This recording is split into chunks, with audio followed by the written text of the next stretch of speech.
Assalamualaikum warahmatullahi wabarakatuh.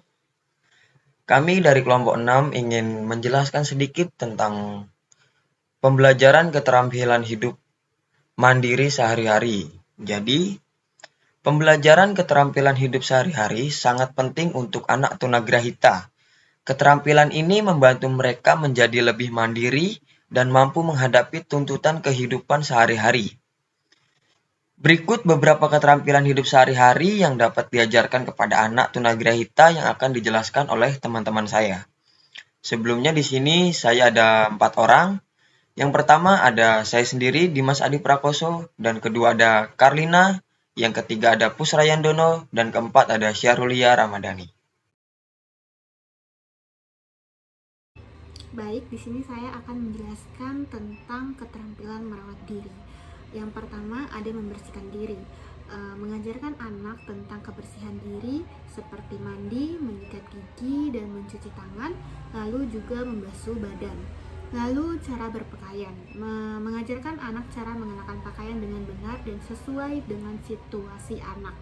Lalu ada menjaga kebersihan, mengajarkan anak tentang pentingnya menjaga kebersihan lingkungan, termasuk membersihkan ruangan dan merapikan tempat tidur anak.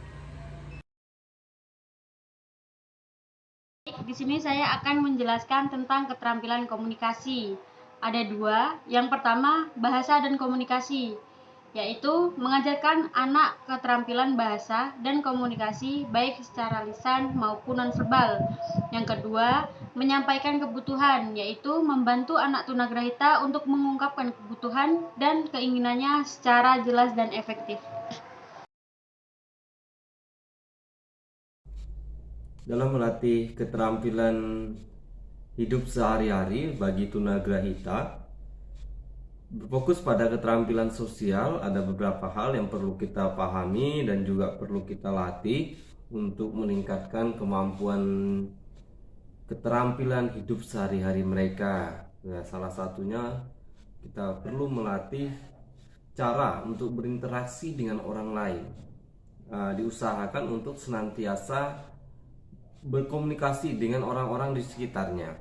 Hal ini agar mereka terbiasa dengan situasi-situasi yang ada di sekitarnya dan melatih kemampuan mereka untuk semacam berkomunikasi, lalu menyampaikan kehendak dan sebagainya, sehingga antara mereka dengan orang-orang di sekitar terjalin komunikasi dan interaksi yang baik, saling mendukung satu dengan yang lainnya, sehingga mereka juga bisa terlibat di dalam kehidupan bersama di masyarakat. Lalu tentunya perlu juga dilatih kerjasama, baik orang tua dan juga keluarga yang ada di sekitar anak berkebutuhan khusus, terlebih tunagrahita, perlu melatih kerjasama di dalam hal-hal kecil yang ada di dalam keluarga semacam itu.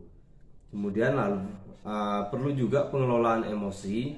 Pengelolaan emosi ini agar anak bisa mencurahkan emosi-emosi yang ada dalam dirinya dan mengelola emosi yang mereka miliki sehingga tidak berlebih dan juga tidak merugikan.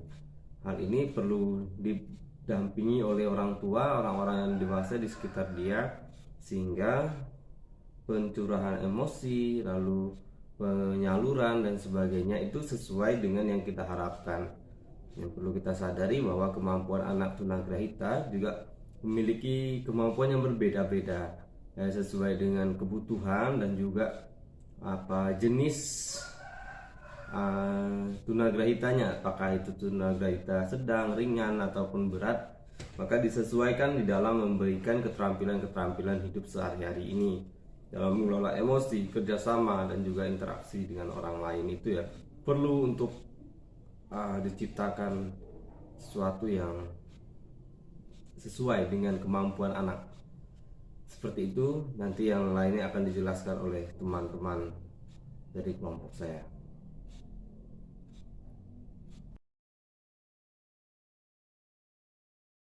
Kita masuk ke pembahasan selanjutnya. Yang pertama ada keterampilan keuangan. Keterampilan keuangan sendiri dibagi menjadi dua. Yang pertama ada pengenalan uang dan yang kedua ada menabung. Nah, untuk pengenalan uang, mengajarkan anak tentang pengenalan uang, menghitung uang, dan memahami nilai-nilai dasar keuangan. Pada anak tunagrahita sendiri itu sangat penting menurut saya karena anak tunagrahita itu bisa tahu berapa nominal uang yang ia temukan, yang ia pegang. Nanti dia juga bisa menghitung uang yang ia pegang dan ia temukan di situ. Dan kedua, menabung. Menabung sendiri membantu anak memahami konsep menabung dan mengelola uang secara bijaksana. Nah, dalam pengenalan uang sendiri, tadi kan ada pengenalan mata uang dan menghitung uang. Itu menjadi basic untuk anak tunagrahita itu untuk bisa menabung. Jadinya nanti ketika anak tunagrahita itu menabung, nanti anak tunagrahita itu tidak kaget dan tidak bingung karena dia sudah mengenali mata uang dan bisa menghitung uang itu sendiri dan memahami nilai-nilai dasar keuangan. Berikutnya, ada keterampilan membaca dan menulis. Yang pertama ada membaca, yaitu mengajarkan anak tunagrahita membaca dan memanfaatkan metode dan sumber daya khusus. Yang kedua ada menulis, yaitu membantu anak untuk mengembangkan keterampilan menulis melalui latihan dan kegiatan yang sesuai. Demikian video presentasi yang dapat kelompok kami sampaikan. Semoga bermanfaat untuk kita semua. Saya tutup, akhirul kalam. Wassalamualaikum warahmatullahi wabarakatuh. Terima kasih.